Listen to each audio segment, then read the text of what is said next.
Bienvenue sur le podcast des apprentis lecteurs Le Trône de Fer, le podcast lecture-relecture du Trône de Fer ou A Song of Ice and Fire sans spoiler. Je retrouve avec mon patient Guillaume. Oui, bonjour docteur. Et donc on se retrouve pour le chapitre 10, soit Davos 1 de A Clash of Kings. Je vous préviens, de toute façon vous avez dû déjà le voir à la durée de l'épisode, mais ce sera un long épisode. Ouais, je pense il y a tellement de choses à dire. Tellement de choses à dire. En tout cas, dans mon résumé, je vais essayer de rester court parce que je vais essayer de rester on va bien s'étendre de toute façon dans l'épisode. Je vais rester très concis, voire au contraire plutôt évasif en fait, pour essayer de garder de la substance plutôt pour l'épisode que pour le résumé. Donc en gros, ouais. Ah mais attends, du coup avant, avant je voulais juste placer deux mots. Donc du coup parce qu'on a dit qu'on n'en parlerait pas foncièrement, mais du coup sur la série House of the Dragon qui s'est terminée là et que t'as dû voir Guillaume, juste pour parler de ton ressenti. J'ai vu le dernier épisode, je l'ai vu aujourd'hui avec ma copine.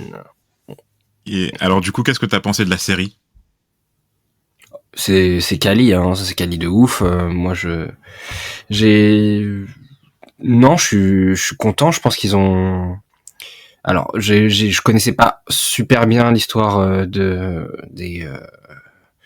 la danse des dragons, mais je pense qu'ils ont donné beaucoup de substance à certains personnages. Je pense notamment au roi Viserys, qui est connu dans les bouquins plutôt comme un roi juste assez pisse quoi, mais en fait c'est le cas, c'était quelqu'un avec un grand cœur, etc. Mais vraiment le personnage qu'ils ont rendu à l'écran, c'est un personnage qui a tout fait pour garder l'unité, qui se battait contre ça, qui était torturé par ça, et qui avait vraiment un très bon cœur quoi. Et vraiment il est très touchant ce personnage, vraiment point fort de cette première saison, le roi Viserys. D'accord. Est-ce que t'as senti que avec le podcast t'as plus apprécié la série ou du coup ça a enlevé de sa découverte ? Bah genre il y a non, pas du tout, ça enlève rien. J'avais une notion de certains événements, mais ça m'a permis. Mais il y a certaines choses que je disais à ma copine pour essayer de lui faire comprendre certains enjeux. Par exemple, un truc pas tout con, mais un truc à avoir en tête, c'est Aemond qui prend possession de Vhagar quand il est gosse, et j'explique à ma meuf que Vhagar c'est pas un dragon parmi les autres. Vhagar c'est le dernier dragon qui reste de la conquête, qui était contemporain de la conquête d'Aegon, et que c'est ça fait partie des 3 dragons et des 3 raisons pour lesquelles Aegon a ravagé Westeros et est devenu le premier roi Targaryen, et que Vhagar et que cet acte-là, de se prendre ce dragon en particulier, c'est un enjeu majeur pour la suite de la série. Enfin, j'avais ces notions-là quand même. Quand j'ai vu Vhagar, j'ai fait ok, là c'est chaud quoi. Tu vois. Ok, mais sinon t'as apprécié la série globalement et oui, globalement. Je pense. Comment Game of Thrones ou pas ? Alors, je pense que c'est trop dur à dire. La saison 1, la saison 1, elle est incroyable, mais elle est incroyable quand t'as lu les livres. Sinon, en tant que première saison pour un novice, il y a beaucoup de gens qui diront j'ai pas tant accroché que ça. Mais alors que cette série-là, vraiment, j'ai vraiment kiffé chaque épisode. Et donc, non, c'est tout con ce que je vais dire, mais il y a un truc à noter, et ils ont arrêté les sexpositions, et ça, c'est beau. Ouais, à part la scène dans le bordel là c'était entre qui encore ? Mais c'est même pas de la sexposition, parce que l'acte sexuel en soi a une importance majeure, enfin une importance dans la suite des événements, tu vois. C'est pas juste ils avaient besoin de raconter un truc, Littlefinger qui a besoin de raconter qu'il s'est fait latter la gueule par Brandon Stark, et il le fait au cours d'une scène de cul, tu vois. C'est pas ils ont arrêté ça. C'était des vraies scènes de cul, voilà, ça valait le coup. Du coup, il y a deux choses. Moi, j'en parlerai pas tellement parce qu'on n'est pas là pour ça. Juste Ouais, deux là, choses on à s'est un peu rajouter. étendu, quand même. On s'est un peu étendu, c'est vrai. Ouais, dis-moi. Euh, du coup, je crois que j'en avais parlé à Guillaume en off, mais je t'en avais parlé. Mais du coup, c'est vrai que nous, on avait déjà parlé de la fin, en fait, de la conclusion de la Danse des Dragons au niveau du podcast du C'est vrai. Chevalier Errant. Ben, ouais, on sait déjà Ouais. Alors, je sais plusieurs pas si choses. toi, je crois que je sais pas si toi, tu t'en souviens ou pas. J'avais un trou de mémoire. J'avais un trou de Mhm. mémoire, mais avec le temps, ça m'est revenu. Mhm. Enfin, on sait que ça va finir. On sait Non, mais de déjà toute que façon, c'est le camp. ah oui, pardon, non, on peut le dire. On considère que si vous suivez le podcast, vous avez suivi tous les épisodes là. Donc, Ouais. si vous suivez, si vous Ouais, voulez pas connaître, la- ouais, si vous voulez pas connaître la conclusion de House of the Dragon, n'écoutez pas les 2 prochaines minutes Non, mais parce normalement, que on considère que vous savez, ouais, on normalement, considère que vous savez, vous savez, ouais, que ce soit le camp des verts ou le camp des noirs, vous savez lequel des deux a gagné. Enfin, lequel des deux a abouti à la fin, quoi. mhm, Normalement. ouais. On considère que là, vous avez écouté les épisodes sur le Chevalier Errant. Désolé si vous l'avez pas fait, mais bon, faut suivre. Hein. Ouais, donc que du coup, Rhaenyra, elle se fait brûler, quoi. Elle se fait brûler par Aegon.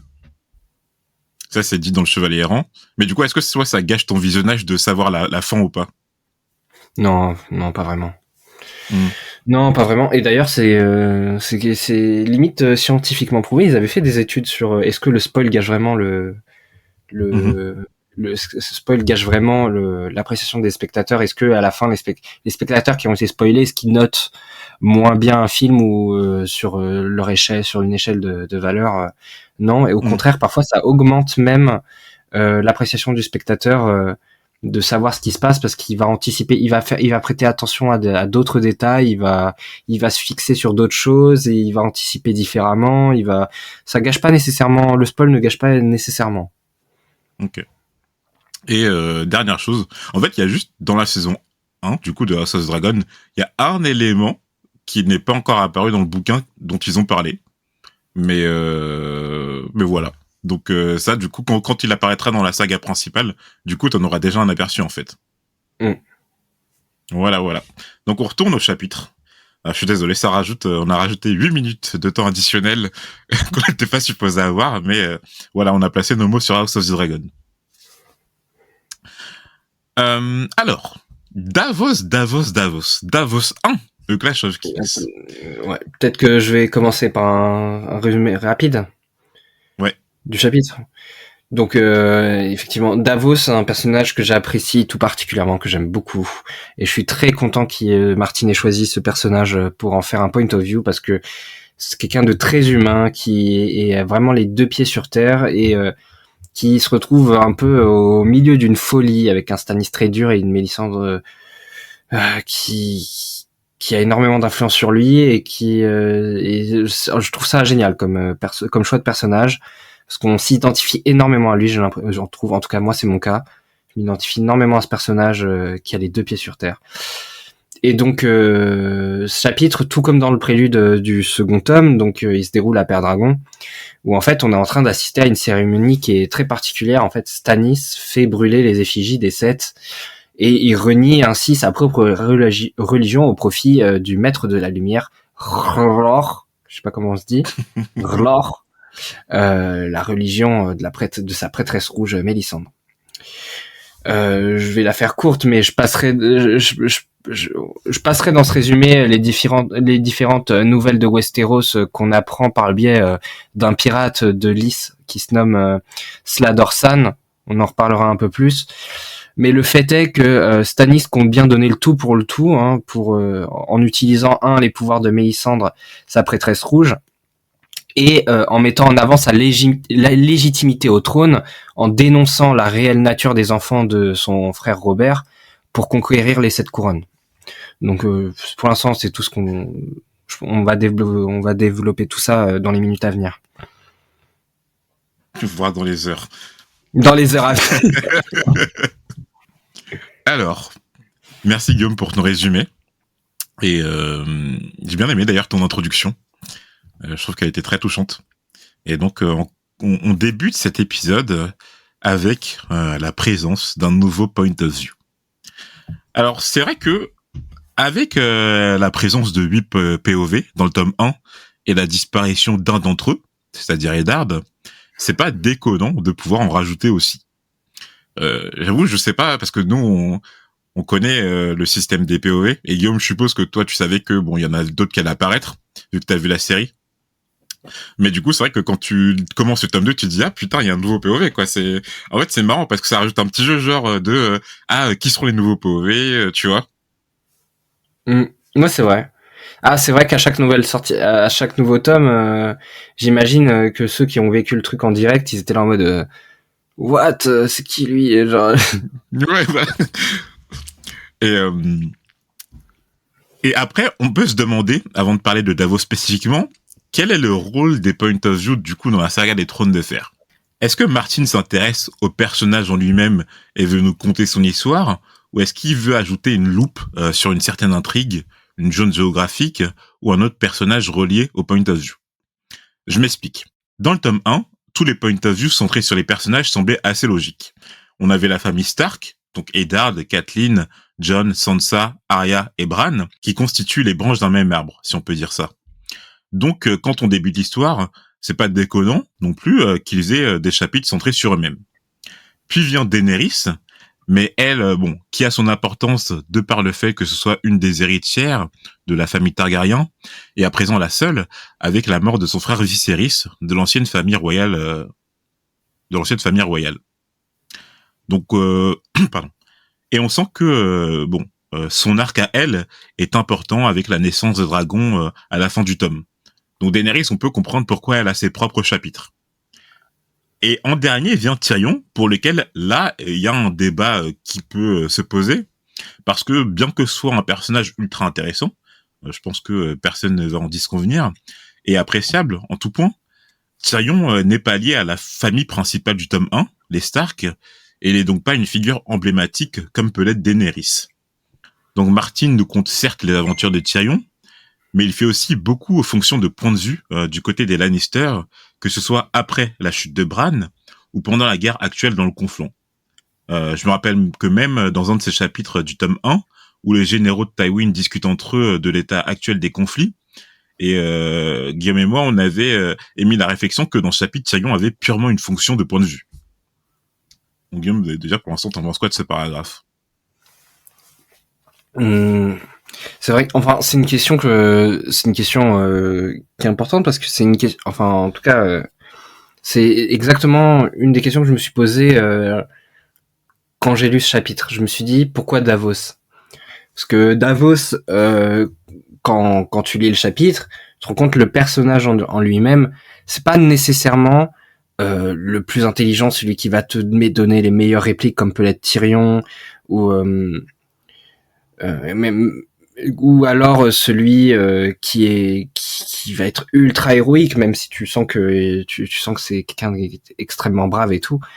C'est ce qui j'ai l'impression que en fait ça dépend un peu de ce que veut faire Martin, mais que clairement là il a envie de mettre la loupe comme tu dis sur une partie de l'intrigue. Il veut mettre la loupe là, il veut mettre la loupe sur toute la sphère qui entoure Stannis. Mais vraiment, je pense que c'est vraiment la sphère qui entoure Stannis qui est important. Mais pourquoi il a pas choisi Stannis? Parce que tu sens que Stannis c'est pas nécessairement quelqu'un dans la enfin Stannis c'est quelqu'un de très inaccessible, tu le sens. Et je pense qu'il voulait vraiment un personnage qui se retrouve confronté qui le comprend un peu, mais qui se retrouve confronté à ce mur. Et je pense que c'est encore plus impactant. Ça permet de mettre limite Stannis sur un piédestal, pas sur un piédestal, mais ça exacerbe vraiment l'aspect froid de Stannis, de se mettre dans les yeux de quelqu'un qui est confronté à ça, confronté à essayer de faire raisonner un mec qui ne bouge pas d'un centimètre dans ses décisions. Confronté aussi, ouais, tu vois. Et vraiment, ça va exacerber ce sentiment d'avoir les yeux de quelqu'un qui est au final qui a un grand cœur et qui se retrouve devant confronté à un homme froid et Bon, j'en rajouterai pas, mais voilà, c'est vraiment le sentiment que j'ai, je vais te laisser parler. Ouais. Non, mais c'est intéressant ce que tu dis, parce que on a limite l'impression que dans le tome 1, les personnages ont été créés, et suite à cela, Martin en a choisi pour raconter l'histoire, ou du moins ça s'est fait en concomitance, alors que là, il y a même ce côté où t'as l'impression que Davos, t'as même ce côté où t'as l'impression que Davos, il a été créé pour avoir un point de vue spécifiquement du côté de Stannis, quoi. Alors certes, Davos a son histoire, etc. Mais comme tu dis, il y a je sais pas, il y a ce système où il fallait quelqu'un justement qui est confronté, comme tu dis, à cette inaccessibilité de Stannis, donc Davos. Ouais. En tout cas, ouais, t'as l'impression vraiment que en tout cas, c'est un point de vue qui a été choisi avec un but, pas nécessairement pour le personnage en particulier, mais avec un but. Voilà. Donc tout ça pour dire que concernant Davos, c'est assez surprenant qu'il soit promu au rang de PEV au vu des informations qu'on connaît de lui pour l'instant. En s'aidant du prélude de Clash of Kings dans lequel le personnage apparaît pour la première fois et les appendices, on présente Sir Davos Merveau comme étant appelé le Chevalier Oignon, ou parfois courtement, qui est un ancien contrebandier capitaine du bateau La Botte à Noir. Dans le prélude, on apprend que Sir Davos a la main gauche estropiée, du fait de Lord Stannis. Il lui aurait coupé tous les doigts, sauf le pouce, parce que à l'époque du siège d'Accalmie, tenu depuis 1 an par les forces conjuguées des Tyrell et des Redwyne, les hommes de Stannis avaient depuis longtemps épuisé leurs ressources et en ont été réduits à manger chevaux, chiens, chats et même cuir de bottes si on se remémore un des anciens chapitres. Une nuit, Davos, en tant que bon contrebandier, traversa le blocus au niveau de la baie des naufrageurs en ramenant avec lui oignons et poissons salés. Cela avait suffi pour tenir jusqu'à l'arrivée d'Eddard Stark qui avait fait lever le siège. En récompense, Davos reçut de Stannis le titre de chevalier ainsi que les terres dans le Cap de Lyre, mais il fallait quand même le punir de toutes ces années de contrebande et en conséquence, Stannis le fit raccourcir de ses doigts de la main gauche. Putain. Félicitations. Vraiment, franchement, c'est clairement, en fait, c'est génial, hein, mais tu te rends compte de qui est Stannis quand cette histoire, franchement, elle te résume la personnalité de Stannis en 2-2, quoi. C'est incroyable comment c'est bien fait. Le storytelling. Tu dis, c'est un mec, tu sais, qui se dit, oui, clairement, je lui dois la vie, je vais le mettre tiens et tout. Mais la loi, c'est la loi. La loi, c'est la loi. Ah et encore, je te coupe pas la tête. C'est un truc de ouf. C'est bien fait, mais tu te rends compte direct de qui c'est. Déjà qu'on en avait, enfin pendant tout le premier tome, t'entends parler de Stannis en mode non mais il peut pas monter sur le trône, c'est un zinzin le mec, c'est un ouf. Il peut pas. Pendant tout le premier tome il te dit ça. Là il te présente le premier point of view, enfin en dehors du prélude près de Stannis, tu sais il te raconte l'histoire, tu fais non mais c'est trop le mec, c'est un ouf.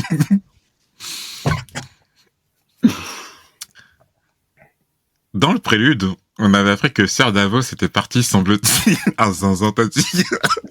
Je suis mort.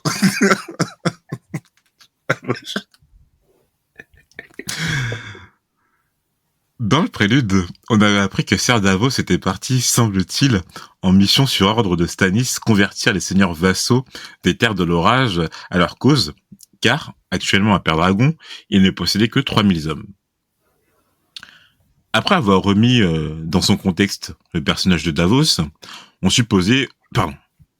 Après avoir remis dans son contexte le personnage de Davos, on peut supposer que Davos aura lui une fonction de point de vue auprès de Stannis Baratheon pour les lecteurs. Alors c'est possible que le personnage se révèle aussi intéressant que Tyrion par la suite, mais pour l'instant, c'est tout ce qu'on peut en tirer. Vas-y. Le chapitre débute donc à Pendragon, là où on avait laissé Davos et Stannis dans le prélude du tome 2, avec les dieux des 7 en flammes. Et grande information, on connaît enfin leur nom à tous. Alors on a, Guillaume, est-ce que de mémoire tu t'en rappelles là ?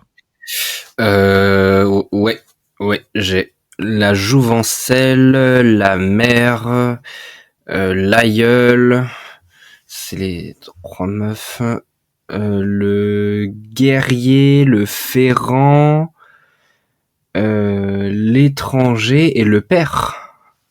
Exact. 7 Ouais, sur c'est les 7. 7. Le juste prix. Euh, donc dans le tome 1, il y avait aucune information sur leur nom qui était présente. Et d'ailleurs, on en rigolait avec Guillaume parce qu'ils étaient juste dénommés les 7. The Seven. The Seven the Boys. The Deep. Mais on en connaissait déjà 4 sur 7 qui ont été cités dans la nouvelle du Chevalier Errant. Donc moi, je répète, hein, si vous écoutez ces épisodes, et même si vous n'avez pas lu le Chevalier Errant, on s'en bat les couilles. Nous, on considère que vous l'avez écouté l'épisode parce que du coup, c'est sorti dans l'ordre chronologique de la grande saga du Trône de Fer. Et donc, on considère que le livre a été traité, donc toutes les informations qui ont été sorties dans ce livre ne sont plus considérées comme des spoilers. Bref, il y en a 4 sur 7 qui avaient déjà été cités dans la nouvelle du Chevalier Errant, le père, la mère, la jouvencelle et le guerrier. Et donc, avec ce chapitre, on découvre les 3 derniers, le ferrant, l'aïeul et l'étranger. Davos est spectateur de cet incendie en compagnie de 2 de ses fils, Blurd et Dale. Alors, en fouillant dans les appendices, on apprend que Davos a eu 7 enfants, avec sa femme dénommée Maria, la fille d'un caréneur. Dale est son premier fils, et le capitaine d'un bateau nommé le Spectre. Blurd est son deuxième fils, et le capitaine d'un bateau, la Lady Maria, nommée sûrement après sa mère. En tout cas, les 2 fils sont dégoûtés par ce spectacle. Ils ne se gênent pas pour le montrer, mais Davos leur intime le silence. Donc, je crois que... Alors, j'ai le souvenir qu'il y a un des enfants de Davos qui apparaît dans la série, mais c'est pratiquement sûr que c'est pas mentionné qu'il ait 7 enfants. Hein. En tout cas, il a un fils je crois qu'il y a qu'un fils dans la série. Et il a pas un arc, mais il y a des événements qui lui sont liés, mais très vite fait. On nous dit dans le chapitre que pour Davos, les dieux des 7 ne signifient pas grand-chose, mais les voir brûler le rendaient quand même malade. On sent que ce n'est pas un homme pieux, mais il croit quand même à la religion. D'ailleurs, moi, au départ, je pensais que, ça peut être normal de penser qu'il est pieux avec, la notion de 7 fils, tu vois. Je me suis dit, il a voulu contenter les dieux, 7 coups, voilà. Et puis, non, mais il y a un petit côté, non? Je t'ai pas dit, non? 7 fils pour 7, ok. Un pour l'étranger. Ouais, voilà. Non, c'est chelou. Ok, très bien. On apprend dans le chapitre, par ailleurs, que Davos se définit lui-même comme simple contrebandier, né à Culpucier, le quartier pauvre de Port-Réal, les bas-fonds de la capitale. Cet événement était le fait de l'ensorceleuse, donc le fait de brûler les dieux, le fait de l'ensorceleuse d'ombre accompagnant à présent Stannis, Mélisandre d'Achaï. Alors, on sait à propos de Mélisandre qu'elle prière l'or, comme l'a dit Guillaume dans son résumé, tout comme les prêtres rouges, comme par exemple Tauros de Myre, et que cette religion a un lien avec le feu, donc ce n'est pas surprenant de la voir ainsi brûler les statues d'une religion qui n'est pas la sienne. En revanche, cela a l'air de choquer tous les habitants de Père-Dragon venus contempler ce sacrilège, comme les fils de Davos. Donc on peut se poser la question de Stannis, qui, on le rappelle, est présenté comme un homme assez dur, cassant même, comparé avec le fer, dans un des chapitres de Jon, et on aurait pensé que c'était un homme qui respectait la religion. Donc, assez surprenant qu'il laisse sa prêtresse rouge brûler ainsi les statues de Seth. Ouais, c'est très particulier qu'il ait plié là-dessus. C'est vraiment... Et je pense que même... moi, je comprends pas encore tout à fait. Qu'est-ce qui est... On sait que Stannis est déterminé. On le sent qu'il est déterminé à prendre le trône. Que tous les moyens sont bons. Mais... Tu sais, je le voyais pas non plus... Moi, tu vois, pour moi, c'est l'équivalent quand même de baisser son froc, tu vois, de brûler ses propres, de renier sa propre religion, c'est un peu baisser son froc, tu vois. Donc, je le voyais pas. Et c'est là que quand tu te rends compte que l'influence de Mélisandre doit être énorme sur Stannis, que elle a une influence limite, c'est elle qui dirige, quoi. Enfin. Bah, alors c'est vrai qu'on apprend un peu plus tard dans le chapitre, et on va en parler, que Stannis, il est pas forcément pieux. Mais Ouais. comme tu dis, de là, brûler les dieux des sept, enfin, il y a un grand pas, je trouve. Là, c'est vraiment, même si tu sens, même s'il est pas pieux de par lui-même, je pense que les sept, ça doit être considéré comme une institution, et tu sens que Stannis, c'est un homme qui respecte les institutions. Et tu sens aussi qu'il est peut-être un peu trop égocentré sur sa légitimité au trône, et il pense pas au fait que renier la religion qui est quand même pratiquée sur quasiment, enfin la moitié de Westeros, surtout le sud, mais enfin quand même qui est, en tout cas qui est considéré partout dans Westeros, hormis les îles de fer. Bon bref, quand même c'est un frein énorme à l'accès au trône normalement, parce que si t'es pas validé par le peuple, c'est pas non plus, enfin c'est que ça complique beaucoup les choses. Je le sens un peu égocentré sur ce point-là, quoi. Hmm.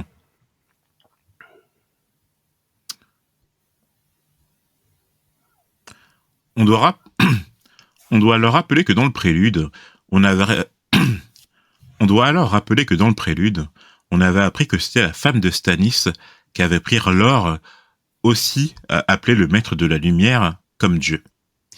Il est aussi dit dans le prélude que Stannis ne partageait pas les faveurs nouvelles de sa moitié, mais que, à force de lui faire des promesses, comme on le voit dans le prélude, où les Dyssélides répètent continuellement à Stannis que le maître de la lumière lui offrira des épées, que Mélisandre a vu la mort de Renly dans les flammes, peut-être que Stannis a commencé à la tolérer, de voir ce que ça donne, entre guillemets.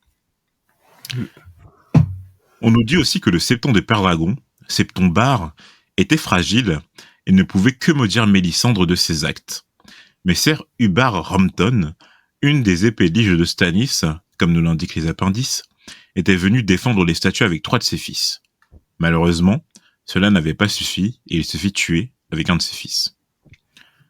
Lors de Gunser Solver, bon là il y a beaucoup de name dropping, mais ouais, ça name drop à fond. Hein. Ça name drop à fond. Lors de Gunser Solver, le sire de Sweetport Sound et banneré de Stannis à Père Dragon, lui avait fini dans une cellule car il avait indiqué à Stannis ne pas pouvoir le soutenir après cette profanation.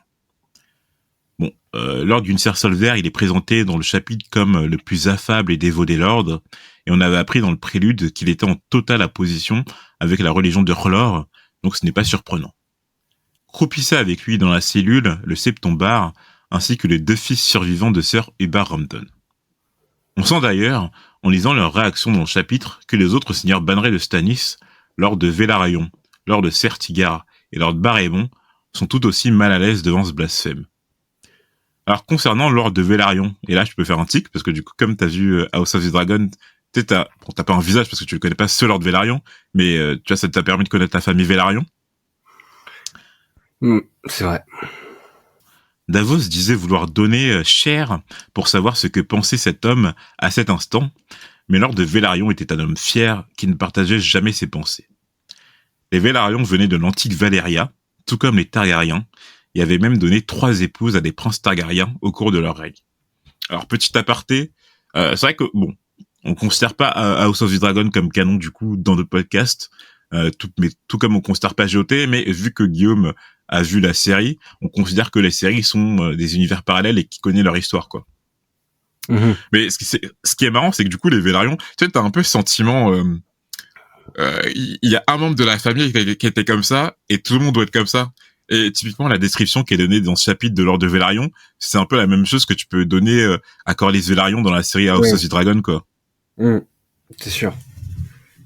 Tu sais, ça me fait penser un peu, bon, là, on tombe dans l'univers manga, mais à Naruto, où t'as l'impression que Naruto Naruto et tous les gosses, t'as l'impression que les parents et les grands-parents, c'est les mêmes persos, quoi, mais juste ils ont 30 ans de plus, quoi. Il y a un truc générationnel où toute la famille, ils ont les mêmes comportements, les mêmes, tu vois. Et donc, bon, ça, tu savais déjà de par House of the Dragon que du coup, les Velaryon venaient de Valyria, tout comme les Targaryens. En revanche, les 3 épouses qu'ils ont données à des princes Targaryens, je crois pas que c'est évoqué, que ce soit dans le Chevalier Errant ou dans la série. Alors, je sais pas si quand ils disent prince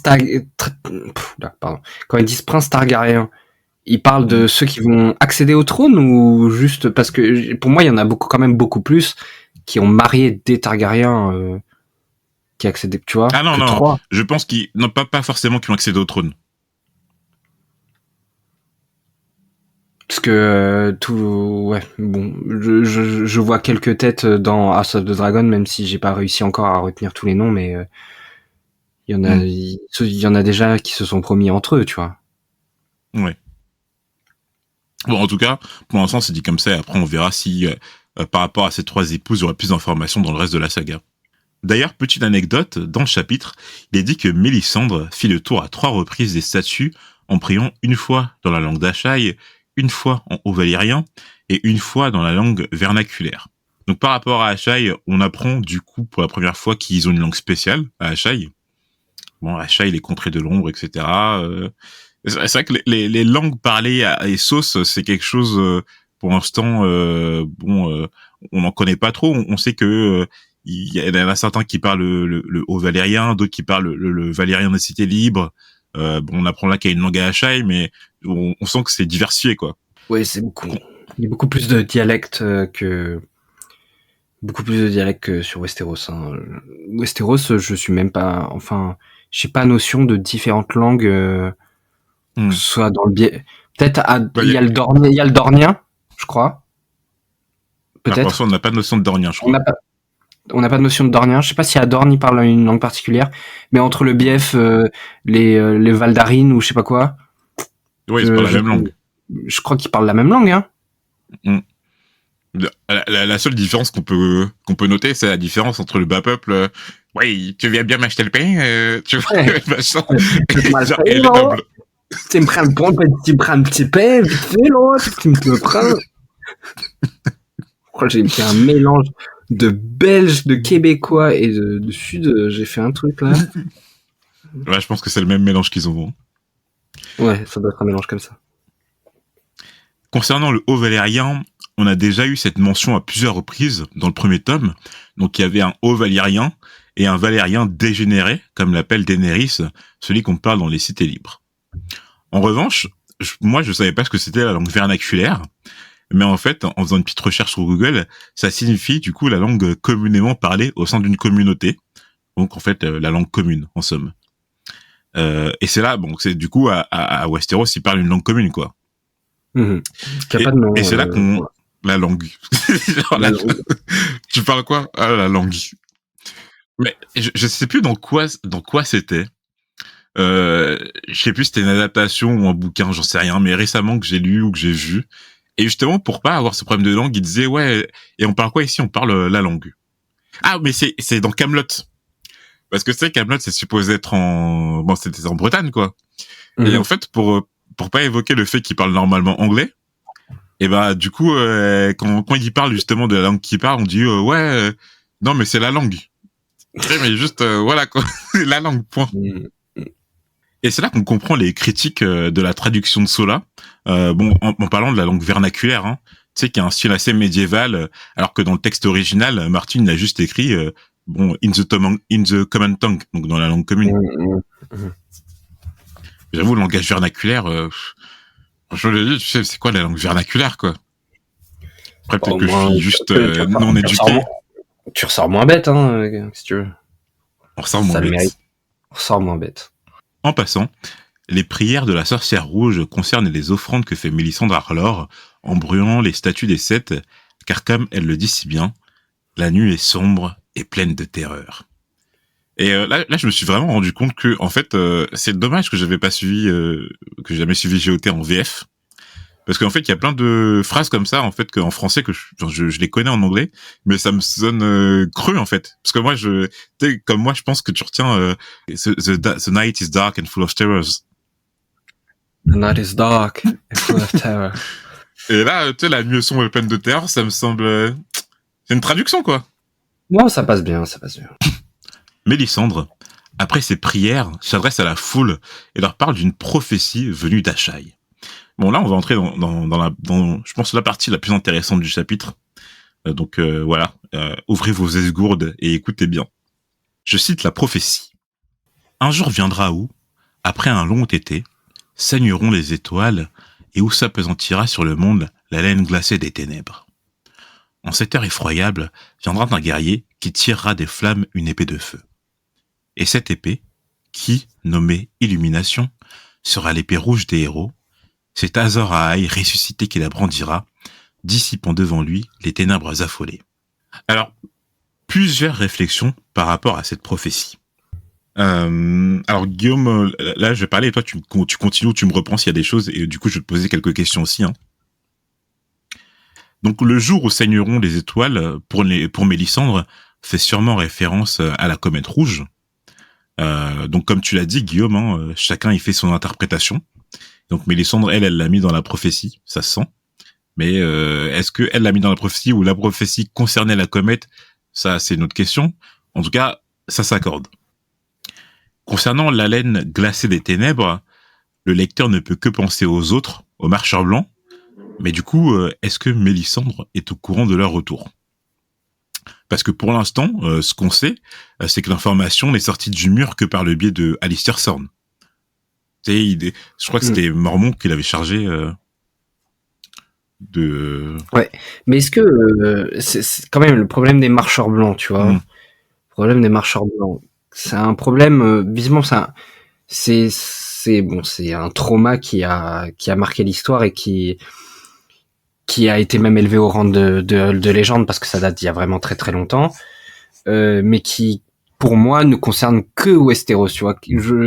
J'ai du mal à imaginer comment une prophétie venant d'Ashai puisse être concernée par un problème qui, pour moi, ne s'est déroulé qu'à Westeros. Ah, c'est intéressant ça. Parce que du coup, tu dirais que les marcheurs blancs n'ont jamais atteint Essos, en tout cas n'ont jamais été dans d'autres régions du monde. Ah, je pense pas. Ça, en tout cas, je vois pas trop comment, tu vois. Voilà. Ils ont pris le bateau. Bah, c'est vrai que d'une part, on n'a pas la carte complète du monde. Donc on sait pas ce qui se passe au-delà du mur. Et c'est-à-dire où va le mur en fait. Tu vois ce que je veux dire? Ou est-ce que tu vois, enfin je veux dire la Terre est ronde. Est-ce que après le mur ça revient? Tu vois ce que je veux dire? Moi j'en sais rien. Mais en tout cas bon, ouais. Admettons même que ça soit passé qu'à Westeros. C'est vrai que du coup il y aurait pas de notion à Essos et à Ashai de ce qui serait passé là-bas. Ouais. Intéressant. Donc c'est particulier. Je vois mal. Mais après, c'est sûr que moi, je pense aux marchands blancs. C'est sûr. C'est vrai que franchement, à part ça, je vois pas ce à quoi peut faire référence à la glacée des ténèbres. Et concernant Azor Ahai, alors du coup, Guillaume, est-ce que tu avais déjà... Parce qu'en fait, Azor Ahai, c'est quelque chose qui... alors je crois, hein, là tu me rectifies, n'apparaît pas du tout dans la série. J'ai pas regardé la scène de... Je crois que c'est juste mentionné au moment où il brûle les effigies et que Stannis brandit l'épée de flamme. D'accord. Mais du coup, toi, par rapport à Azor Ahai, est-ce que tu as des infos? Parce que ça, c'est quelque chose qui a fait couler beaucoup d'encre, que ce soit sur les sites, les fan théories, etc. Ah, j'imagine, ça doit être très source de théorie, hein, j'imagine. Donc toi... moi, tout ce que pour moi, c'est juste une figure... c'est juste une figure de la religion du maître de la lumière et que c'est juste un héros prophétique, c'est tout ce que j'ai vis-à-vis de lui, et que Mélisandre, elle fait en sorte que Stannis soit identifié en tant que Azor Ahai, même si ça semble, dès ce chapitre, tu sens que c'est des conneries. C'est même pas la peine de théoriser là-dessus. C'est plus ou moins validé dans ce chapitre. Tout indique que c'est des grosses conneries, quoi. Mais alors que la prophétie c'est une grosse connerie, ou que c'est le fait que Stannis soit... que Stannis, pas forcément la prophétie, mais que Stannis soit le héros, enfin le héros de la prophétie, c'est de la grosse chiasse. Ça se sent direct. Et je pense que même Mélisandre n'y croit pas. Ah, bonne question. Mais du coup, alors du coup, concernant les prophéties, là, comme ça, quand j'y pense, est-ce que c'est la première qu'on a ou il y a d'autres prophéties? Parce qu'on a eu beaucoup de notions de rêve, tu vois, de machins comme ça, mais est-ce qu'on a eu vraiment d'autres prophéties à part celle-là? Des vraies prophéties? Je crois pas, hein. On n'a pas eu. Bon, à part, tu me diras, par exemple. On n'a pas eu des gens qui venaient visiter. Ah, mais si. Quand le soleil se couchera. Ouais, c'est Non, je sais plus. exactement ce à quoi je pensais. C'est à part le réveil de Drogo, en fait. C'est-à-dire que quand Daenerys elle demande à Ouais. Mirri Mazur, oui, mais quand est-ce qu'il me reviendra comme il l'était? Elle lui répond, quand le soleil se lèvera à l'ouest et se couchera à l'est, quand les montagnes souffleront sous le vent comme des feuilles et je sais plus exactement la suite, mais c'est en gros ça. Mais après, bon, c'est une prophétie donnée par Mirri Mazur, et toi, tu avais dit, ouais, c'est du bullshit. Genre, tu avais pas cru une seconde, t'avais dit, non, mais ça, c'est rien, quoi. Oui, mais en gros c'est ça signe elle veut plus ou moins dire la fin du monde. Enfin, soit ça veut dire tout veut dire jamais. Enfin, tout ce qu'elle dit c'est synonyme de jamais. Jamais, jamais, jamais, jamais, jamais. Soit jamais. Soit c'est elle le retrouvera au paradis quoi. Mais c'est tout. Mais j'ai une prophétie comme ça, je crois sur un héros, je crois que ça. Alors les auditeurs peuvent nous corriger, mais je crois que c'est la première qu'on a. Ouais, va falloir. Vous pouvez nous aider sur le coup. Hein. N'hésitez pas. En tout cas, concernant Azor Ahai et son épée Illumination, son épée de feu qui doit tirer des flammes, Mélisandre imagine et désigne ainsi Stannis. Bon, comme tu l'as dit, Guillaume, on sent que quelque chose cloche. Parce que, pour être précis, quand Stannis se donne en spectacle et refait les gestes de tirer une épée de feu de la statue en flamme de la mer, il est bien emmitouflé dans son manteau en cuir, avec un long gant capitonné. Ouais, c'est ça. Ouais, c'est bon là. On dirait qu'il. Ouais, mais c'est un spectacle. Tu sais, il prend ça avec un gant pour ouvrir le.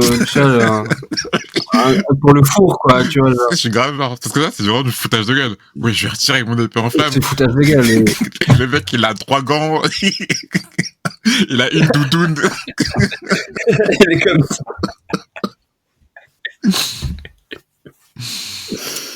Et il est en Kevlar, il est en full Kevlar et tout.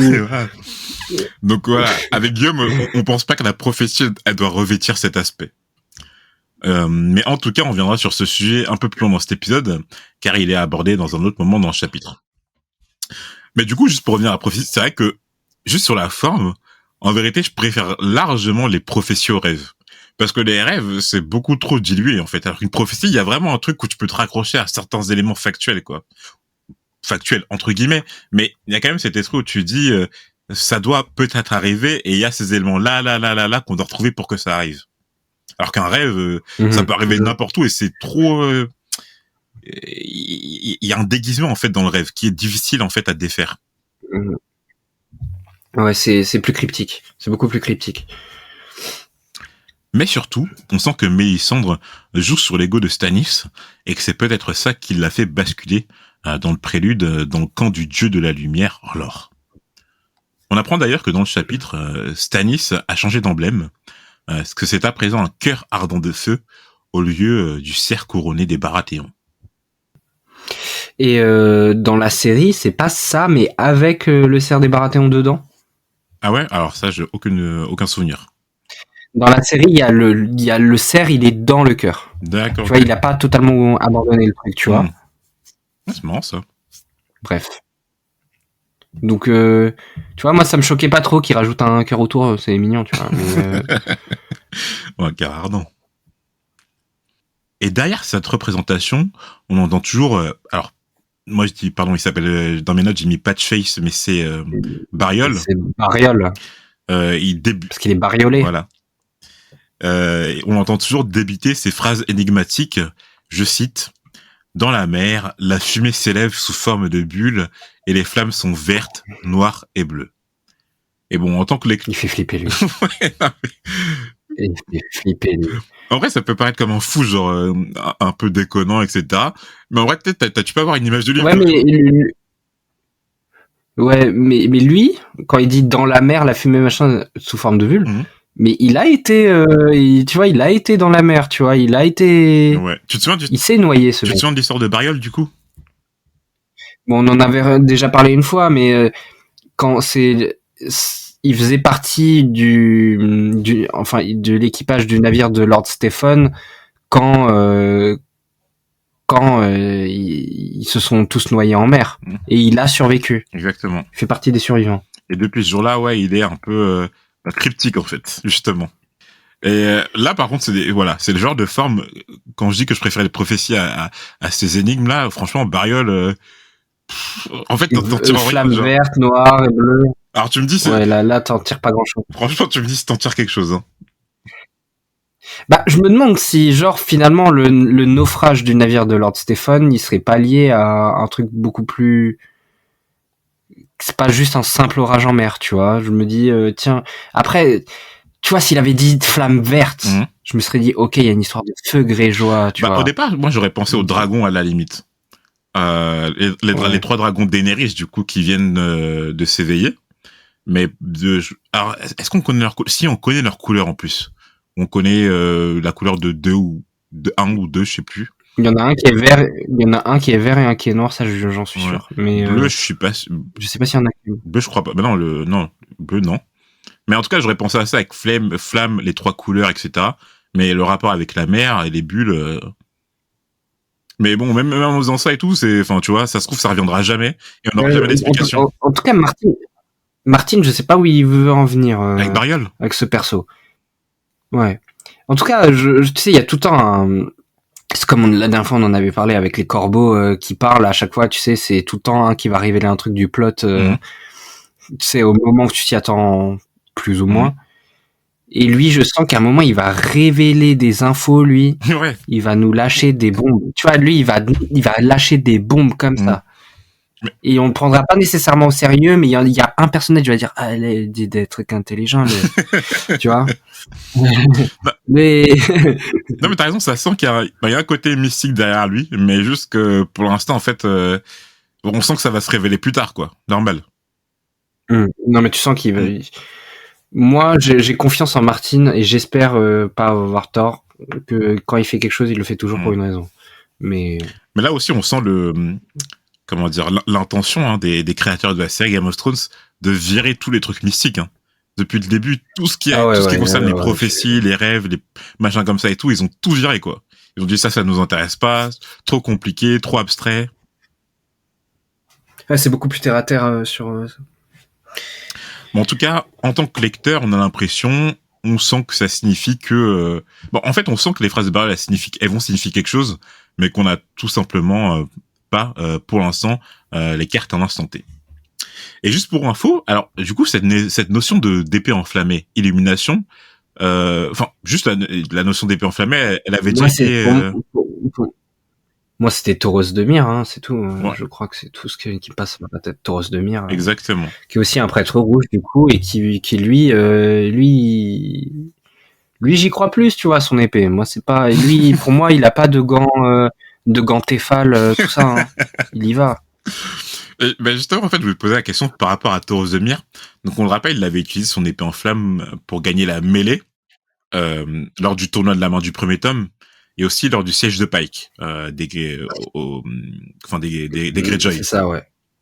Mais du coup, tu te dis, est-ce que les prêtres rouges, ils font des cosplays de Azor Ahai avec une épée en flamme, ou est-ce qu'il y a vraiment Tauros de Myr, il a vraiment un lien avec la prophétie ou quelque chose comme ça? Je crois plus à la théorie du cosplay, c'est bizarrement dit, mais... Non, mais non, parce que je pense que si, genre, elle serait pas en train de chercher un héros ailleurs s'il y a un mec qui est en pleine mêlée, c'est quoi, tu sais, genre, c'est le héros de la prophétie, le mec qui se ramène dans une mêlée d'un roi obèse, et il sort une épée en flamme. Ouais, non mais tu sors les épées en flamme. D'ailleurs, Ser Davos avait accompagné Stannis un an auparavant au tournoi qui avait été donné en l'honneur de l'anniversaire du Geoffrey. Et il était justement présent Tauros de Myr avec son épée en flamme. Donc tu sens que lui, à chaque grand événement et tout, c'est comme un anniversaire, genre c'est le héros de la partie, il sort son épée en flamme et il dit « Ah, les enfants, venez regarder Tauros de Myr !» Exact. Le même tournoi où... on le rappelle, Littlefinger avait raconté à Catelyn qu'il avait perdu la dague en acier valérien lors d'un pari avec Tyrion. En passant, au cours de la... Putain de dague. Ouais. Cette dague, hein. Si vous avez vu House of the Dragon, la dague. Bref. En passant, au cours de la cérémonie, on y voit le 5e fils de Davos, Devan, en tant qu'écuyer de Lord Stannis, comme aussi indiqué dans les appendices. Lui a l'air au contraire de ses 2 frères, fidèle à Stannis et au Maître de la Lumière. Donc c'est sûrement Devan qu'on a dû voir dans la série. Hein. Parce que c'est lui qui est fidèle à Stannis dans la série. Bref, après l'événement, Davos s'enfuit dans un bar et rencontra Slador Saan, un pirate, contrebandier commerçant et banquier originaire de Lys. Le CV est rempli. Il s'était maintenant intitulé de son propre chef le Prince du Détroit. Et on sent que le garçon a une haute estime de lui-même. D'ailleurs, il s'est aussi rendu célèbre grâce à ses tenues extravagantes, riches et colorées. On l'avait déjà rencontré lors du dîner qu'avait organisé Stannis dans le prélude. Une conversation s'engage alors entre Slador Saan et Sir Davos. Premièrement, quand Davos lui demande pourquoi il n'était pas là lors de la cérémonie de la prêtresse rouge Mélisandre, Slador lui répond qu'il en a assez des prêtres rouges à Lys, qu'il n'est pas venu à Westeros pour continuer à les voir brûler des choses. Donc on sent qu'en fait, Thoros de Myrs, il est particulier à Westeros parce qu'il est assez unique, mais qu'en vérité, en Essos, il y en a un peu partout, quoi. Ça me rappelle un truc, genre, tu sais, quand moi je suis allé en Asie pour la première fois, je voyais des temples bouddhistes, j'étais comme un ouf. Au bout d'1 semaine de séjour, j'ai vu tellement de temples bouddhistes, j'en avais plus rien à foutre. Et tu sais, ça doit être, tu sais, c'est ce sentiment où quand t'es habitué à un truc, lui, il est habitué à tous ces trucs de mettre de la lumière. Ça se trouve, lui, ce qu'il veut voir, c'est des septuaires, tu vois. Lui, ce qu'il veut voir, c'est des septuaires. Ouais, c'est un truc de... Mais lui, c'est bon. Il en a marre des épées en feu. Les trucs qui brûlent. Il en a marre des épées en feu, il en a rien à foutre. Je fais, vas-y, montrez-moi de l'eau, quoi. Je sais pas. Je suis mort. Des fontaines, lui, il veut voir des fontaines. Mais c'est vrai qu'on avait déjà cette notion des prêtres rouges en Essos. Je crois que Daenerys en a croisé lors de son trajet ou quelque chose comme ça. En tout cas, Slador apprend ensuite à Davos que Tywin Lannister a envoyé son fils Tyrion à Port-Réal afin qu'il occupe le poste de main du roi. La nouvelle a donc déjà fait le tour du royaume, ainsi que le fait que Tyrion ait fait remplacer Janos Slynt, le commandant des manteaux d'or, par Jocelyn Predo, surnommé, comme on le sait maintenant, Main de Fer. La conversation s'engage ensuite sur les défenses de la ville de Port-Réal, et Slador indique à Davos que celles-ci sont faibles, frileuses, qu'ils pourraient prendre la ville dès demain s'ils en ont envie. Surtout qu'on en a déjà parlé de Guillaume en voyant la carte de Port-Réal, que le donjon rouge, il était face à la mer, et du coup tu sais que si t'attaquais Port-Réal, en tout cas le donjon rouge par la Nera, c'était beaucoup plus facile d'accès, quoi. Mais clairement. On comprend aussi dans ce chapitre que pour l'instant, bien que l'ayant engagé en tant que mercenaire, Stannis n'a toujours pas payé Slador Saan et il compte sur le trésor royal gagné après la guerre pour le faire. D'où le fait que Slador soit très impatient, car chaque jour où Port-Réal n'est pas pris, il perd de l'argent. On apprend aussi par intermédiaire du prince du Détroit, donc Slador Saan, que Renly Baratheon a quitté Au-Jardin et s'est engagé sur la route de la Rose en direction de Port-Réal. On savait que Renly il avait fui à Au-Jardin en compagnie de Loras Tyrell juste avant la trahison de Littlefinger envers Ned Stark. Et dans un chapitre de Tyrion, on avait appris par intermédiaire des généraux de guerre de Tywin que Renly avait épousé la fille de Mace Tyrell, Marjorie Tyrell, et que la famille régnante de Au-Jardin avait ployé le genou devant lui. Ce qui choque le plus Davos est que Renly ait quitté Au-Jardin en compagnie de sa femme Marjorie Tyrell, et Slador Saan évoque les possibilités que soit Renly ne peut se passer d'elle une seule nuit, soit il est tellement convaincu de sa victoire que pour lui, Marjorie Tyrell ne craint aucun danger. Toi, c'est quoi ton avis, Guillaume, par rapport à ça? Parce que c'est vrai qu'on n'emmène pas sa femme sur un champ de guerre, quoi. Pourquoi il aurait tant besoin d'elle? Bah peut-être qu'il y a une... Je sais pas. Peut-être, ça se trouve, elle négocie plein de trucs, hein. Peut-être que... Une meilleure négociatrice qu'elle, peut-être, je sais pas. Ah, donc, qu'en fait, elle aurait, stratégiquement, d'un point de vue militaire, ça serait une opportunité, en fait, pour elle. Elle aurait des avantages, dans ce sens-là. Pour l'instant, j'ai du mal à m'imaginer pourquoi il aurait besoin de Marjorie, parce que connaissant Renly et le fait que il est plus ou moins confirmé gay, on aurait plutôt tendance à penser l'inverse, tu vois, qu'il aurait tendance à délaisser sa femme et la laisser un peu dans son coin. Mais c'est pas le cas. Donc c'est que, en tout cas, c'est clairement pas parce qu'il a besoin de la ken tous les soirs, ça on le sait. Mais non, j'imagine pas encore. Je pense qu'elle a un vrai intérêt stratégique. Ok. Il y a un vrai intérêt stratégique derrière. Ou alors carrément, il fait l'effet inverse et justement, il veut que les gens pensent que il ne puisse se passer. Tiens, ça peut être une bonne excuse, tu vois, une excuse comme pour montrer qu'il est pas gay, tu vois. Par exemple, justement, si Slador dit il peut pas se passer d'elle, machin, bah c'est exactement ce qu'il veut que les gens pensent. C'est possible aussi. Bref. Slador San et Davok évoquent ensuite la prophétie d'Azor Ahai et son épée Illumination. Pour Slador, l'épée qu'a tirée Stannis n'est en rien celle de la prophétie. En outre, il rajoute une partie à la prophétie, que pour faire Illumination, Azor Ahai consacra 30 jours et 30 nuits sans repos à forger cette lame, et qu'au bout, il la plongea dans l'eau, mais que celle-ci se fendilla. Il recommença et consacra ensuite 50 jours et 50 nuits pour la forger, la plongea dans l'eau, la plongea dans le cœur d'un lion, mais l'épée se craquela de nouveau. En dernier lieu, il consacra 100 jours et 100 nuits pour la forger, appela sa femme Nissa Nissa, et la plongea dans son sang. Illumination ne se fendit pas, et ainsi fut née l'épée du héros, car la bravoure et l'énergie d'Azor Ahai imprégnèrent l'épée. Et celle de sa femme aussi. Justement, l'énergie de sa femme. Ouais. Et là, typiquement, en suivant Game of Thrones, t'as même plus l'impression que t'es dans le trône de fer avec ce genre de prophétie, quoi. Avec tu sais, des noms à consonance étrangère de cette manière, les prophéties dont t'as jamais entendu parler. Et typiquement là, c'est vraiment de l'exclusif à la saga l'ivresse, quoi. Ouais.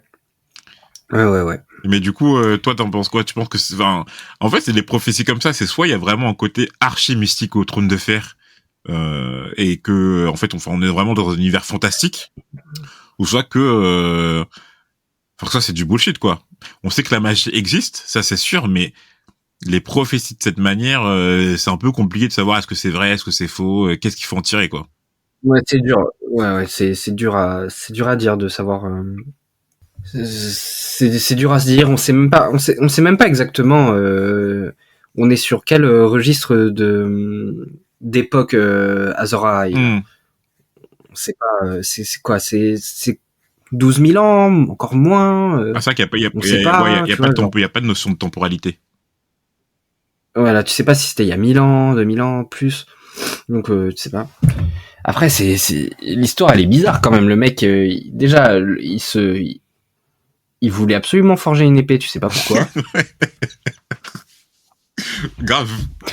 Et le mec il fait un truc normal et prochaine étape, vas-y, ramène-moi à Lyon. ça a craqué. Ramène-moi à Lyon. Le lion, il nique le lion, tu vois. Il fait ça marche pas. Chérie, viens là. Chérie, viens là. Je t'aime, bébé. Nissa. Non, mais c'est dans Death Note. C'est Missa. Ah, Missa. Okay. Mais du coup, ouais, franchement, bon, on va en tirer jusqu'on va en tirer que juste, chez les prêtres rouges, il y a cette prophétie de Azor Ahai et Illumination, quoi. L'épée de feu, tout ça, on garde dans un coin de notre tête, mais en fait, pour l'instant, ça n'avait pas tellement sens. Ok. En tout cas, après cette conversation, Lord Davos est convoqué par Stannis Baratheon dans la salle de la table peinte. Et on avait déjà évoqué cette salle dans le prélude. On l'appelait ainsi car s'y trouvait une table de bois taillée sur ordre d'Aegon le Conquérant avant la conquête. Elle fut taillée par les ébénistes d'Aegon minutieusement afin de représenter la garde des 7 couronnes dans sa plus grande fidélité. Bon, du coup, maintenant... Vous l'aurez vu dans la série à de multiples reprises, hein, que ce soit dans GOT ou dans House of the Dragon. Vous l'avez vu plusieurs fois, normalement. Je pense que les ébénistes du monde entier, ils sont saucés d'avoir cette table. Ça doit commander des tables Westeros à 3 000 €. Même beaucoup plus, hein. Ah oui, tu m'étonnes. Davos fut accueilli par Sir Axel Florent, l'oncle de la reine Célise. Alors, avant de continuer le chapitre, il serait intéressant de faire un petit point sur la famille Florent. La maison Florent, c'est une maison vassale de Haut-Jardin qui règne actuellement sur son fief, Rubrian. On peut apercevoir Rubrian sur la carte du livre. La ville se situe au sud-ouest de Westeros, juste au nord de Villevieille, le lieu où résident les maîtres de la citadelle. Une section est d'ailleurs consacrée à la maison Florent dans les appendices. Et en fait, c'est intéressant la maison Florent parce que pareil, c'est une maison qui est en vrai de vrai zappée en fait dans Game of Thrones. C'est-à-dire que clairement. Là, vraiment, à part Célise, la femme de Stannis, le reste de la maison Florent n'apparaît absolument pas dans la série. Et tu sens que, pour avoir un paragraphe complet dans les appendices, c'est qu'elle doit avoir son importance dans les livres, quoi. Mais juste qu'en fait, ils sont pas intéressés du tout à cette intrigue. S'il y en a une, évidemment. Alors, le sire actuel de Rubrian et maître de la maison Florent se nomme Alester Florent. Son épouse se nomme Lady Melara Crane, de la maison Crane, étant également une maison vassale des Tyrell. Le sire Alester Florent et sa femme ont 3 enfants. Alecaine, l'héritier de Rubrian. Alors, petite anecdote que j'ai fait en notant ce chapitre. Alors, Alecaine, pour rappeler, Martin, avant d'écrire le Trône de Fer, c'était un prof. Et pendant une partie de sa vie, il s'est aussi beaucoup intéressé... en fait, il a fait comme métier... arbitre d'échecs. Il a arbitré des parties d'échecs durant le week-end et tout, mais vraiment il s'intéressait beaucoup au jeu, il aimait grave le jeu, super bien classé d'ailleurs, et du coup il a fait ça pendant une petite partie de sa vie. Et pour dire à Alecaine, en fait c'était un grand jour d'échecs. Alors je sais plus à quel moment, mais voilà. Donc c'est pour ça que je crois qu'il avait dit qu'il a glissé par-ci par-là des petits noms en référence à des trucs qu'il aimait bien, donc Alecaine. D'accord, ok. D'accord, au monde de l'échec. D'accord, très bien. Donc ils ont 3 enfants, Alecaine, l'héritier de Rubrian, Mélissa, l'épouse de Randil Tarly, et Rhea, l'épouse de Lord Leighton Hightower. Et du coup, on sent que soit Alester Florent doit être très doué politiquement, pour avoir pu placer ses 2 filles au sein de familles importantes, donc la famille Hightower et la famille Tarly, parce que du coup, Randil Tarly, lui, on en a déjà parlé, Guillaume. Est-ce que tu peux rappeler à nos auditeurs ? Oui. Le père de Samuel, qui se trouve actuellement au mur. Et l'histoire avec Samuel, du coup ? Que Samuel il est indigne aux yeux de Randil pour avoir Corvenin et hériter de la famille, parce qu'il n'est pas ni chasseur, ni guerrier, ni rien. C'est juste... Ouais, c'est limite, c'est le trait de gros porc. Hein. De la lecture. Ouais, voilà. Gros lard, amoureux de la lecture, faiblard, mauviette. Quoi. Voilà. Et du coup, un jour, Randil Tarly, il a emmené Sam à la chasse. Il lui a dit, bon, mon gars... mon gars, soit tu vas au mur, soit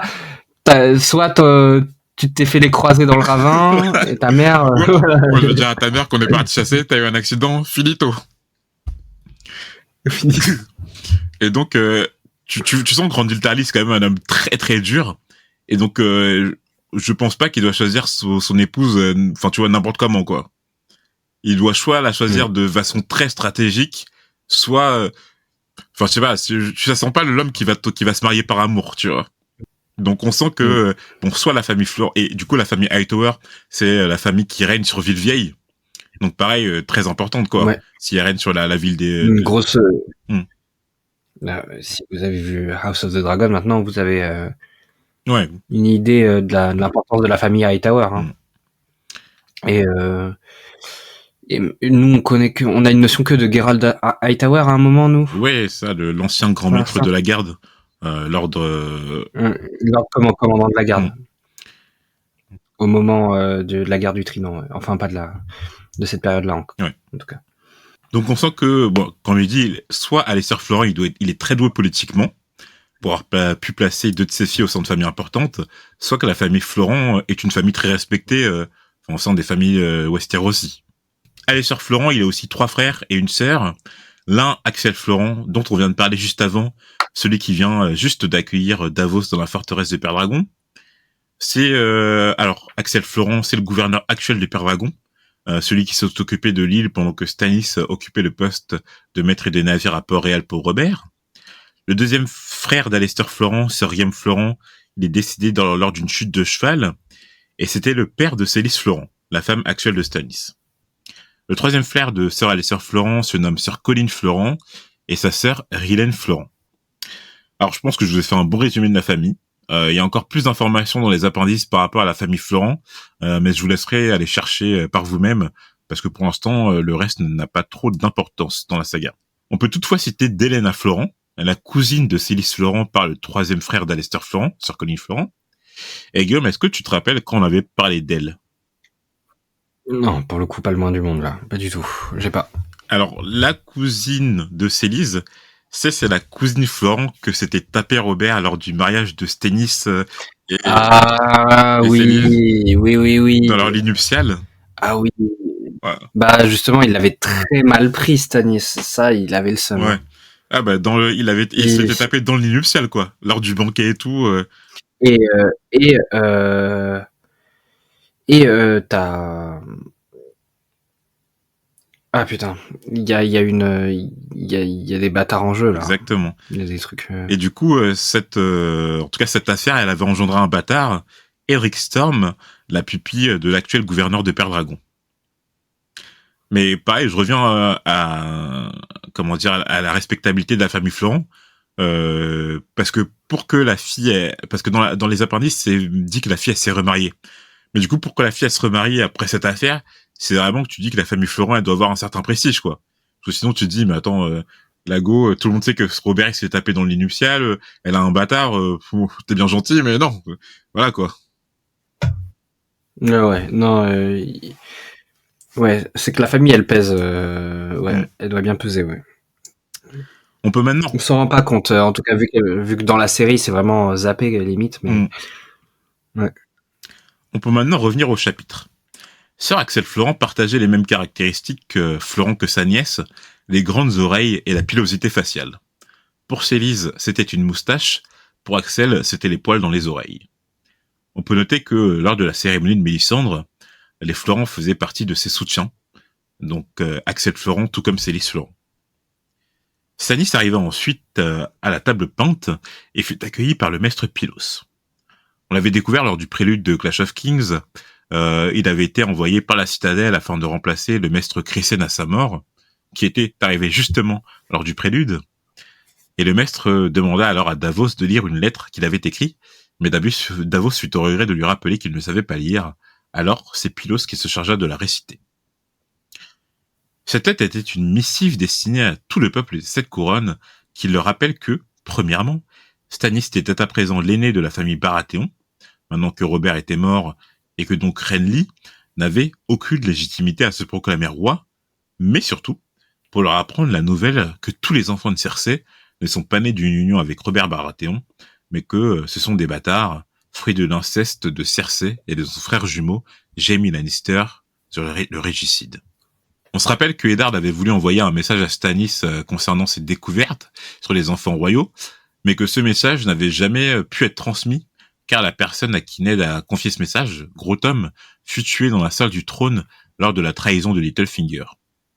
On avait même trouvé sur lui la lettre que Eddard voulut envoyer à Stannis, lui enjoignant de venir prendre le trône. Cette même lettre que Cersei montra ensuite à Sansa pour lui prouver que son père Eddard Stark était bien un félon.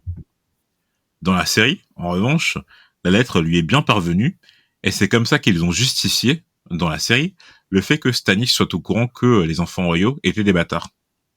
Et dans la série, du coup, ils n'ont pas du tout montré que Jon Arryn et Stannis avaient enquêté avant, tu vois ce que je veux dire? Ouais, enfin, ils ont montré que Jon Arryn avait enquêté. Ouais, c'est ça. Ouais, alors que dans le livre, on comprend bien que Stannis et Jon Arryn, ils ont un peu collaboré à la découverte des bâtards, ouais. Du poteau rose. Stannis charge alors Davos de parcourir une partie de cette couronne à l'est afin de transmettre cette lettre au petit peuple, tandis que les corbeaux se chargeront de la transmettre au maître afin que tous les grands seigneurs soient au courant. Les fils aînés de Davos reçoivent la même mission, l'un au sud des Sept Couronnes et l'autre au-delà du détroit. Là Stanis, il se dit, ça va faire du boucan, le message que j'ai envoyé là. Il est en train de l'envoyer partout. Mais là, il veut vraiment les enfoncer. Cersei, que ce soit la Cersei ou la famille Lannister en général. Davos est toutefois circonspect et émet des réserves par rapport à la lettre. Parce que, bien qu'elle puisse être vraie, premièrement, Stannis n'a aucune preuve de corroborer ses accusations. Et tu sais, c'est ce qu'on disait un peu dans un des anciens épisodes, c'est que il y avait pas de test de grossesse à l'époque, pas de test de grossesse, de test de paternité. Ouais. Donc, comment tu prouves la paternité ou la non-paternité de quelqu'un complexe. Et enfin, peut-être que Stannis, du coup, Stannis, par rapport à ça, il avance qu'il a peut-être une preuve, et du coup, il parle de l'existence d'Edric Storm, le bâtard qui a engendré Robert, en disant, là, vous voyez bien, ça c'est son bâtard, il lui ressemble, Myrcella, Tommen, Geoffrey, voilà. Regardez bien les gueules, ça c'est pas de Robert, quoi. Ouais. Mais est-ce que ça c'est une preuve? Non, bien sûr que non. Deuxièmement, on le voit bien dans House of the Dragon que ça, les suppositions et même les rumeurs, ça suffit pas forcément, hein. Ouais. Comme avec Rhaenyra et ses enfants. Exact. Alors là, non, mais c'est insuffisant. Là, c'est si télétransmis comme ça, là, le truc.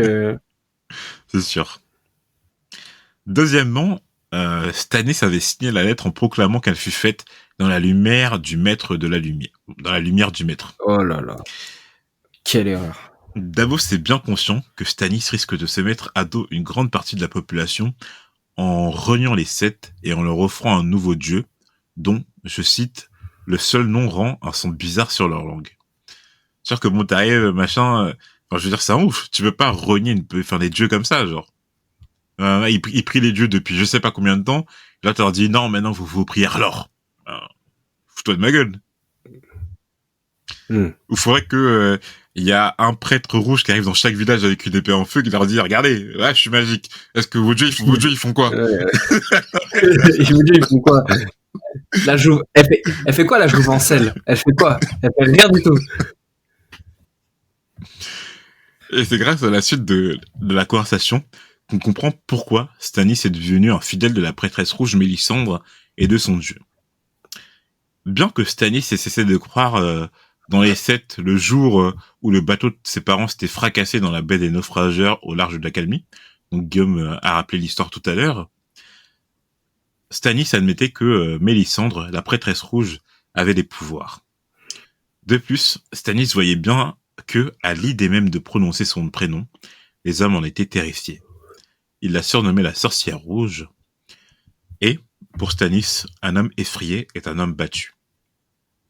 Donc, il y a bien le fait que Stannis voit bien que Mélisandre a des pouvoirs. Et c'est justement ce qu'on a évoqué, c'est que quand tu vois des mecs allumer des épées en feu, je veux dire, il y a quand même quelque chose, quoi. Je veux dire, là, t'es obligé de te dire, ok, moi, voilà. Peut-être qu'il y a un dieu dans l'histoire. Donc, c'est sûr que ça aide. En tout cas, il veut se... C'est marrant, c'est que quand tu lis Céline, tu te dis, ah, Stannis, il serait peut-être en train de l'utiliser, mais franchement... Oui, et la deuxième chose, c'est ça. T'as le pressentiment que c'est l'inverse, hein. Que c'est Mélisandre qui va utiliser Stannis. Mais peut-être dans sa tête, Stannis, il fait, je vais l'utiliser. Ouais, c'est ça, c'est la réaction que je me dis, c'est qu'en fait, quand tu lis Céline, t'as raison, t'as l'impression que Stannis, en fait, il a pas perdu la raison. C'est juste qu'il se dit, mais attends, moi, la fille, elle a des pouvoirs, elle peut m'aider dans mes réalisations. Je suis pas contre le fait de l'utiliser. Ouais. Et peut-être que justement, il se dit, vu que lui, il croit plus vraiment les Sept, il se dit, de toute façon, moi, j'en ai rien à foutre de cette religion. Je brûle les trucs. Moi, j'en ai rien à foutre de ce que les gens pensent. Parce que ce que va m'apporter l'autre meuf en rouge, ça me servira bien plus que cette religion qui me sert à rien. Ouais. C'est peut-être comme ça qu'il voit les choses, pour le coup. Et t'as raison. La dernière réflexion à avoir, c'est est-ce que Mélisandre croit réellement que Stannis est Azor Ahai et que voilà. Oh, franchement, non.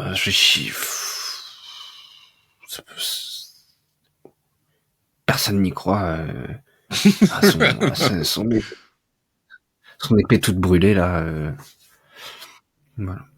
Bon, c'était un long épisode du coup. Ouais, très long. Je crois que c'est peut-être notre épisode le plus long, hein, 1h18. Je suis pas sûr qu'on attend ça. Ouais, il est bien. Donc voilà, on espère que vous l'avez apprécié, que vous nous avez écouté jusqu'au bout. On vous remercie si vous nous avez écouté jusqu'au bout. Après toutes les choses habituelles, hein, partager, commenter, aimer. Qu'est-ce qu'il y a d'autre?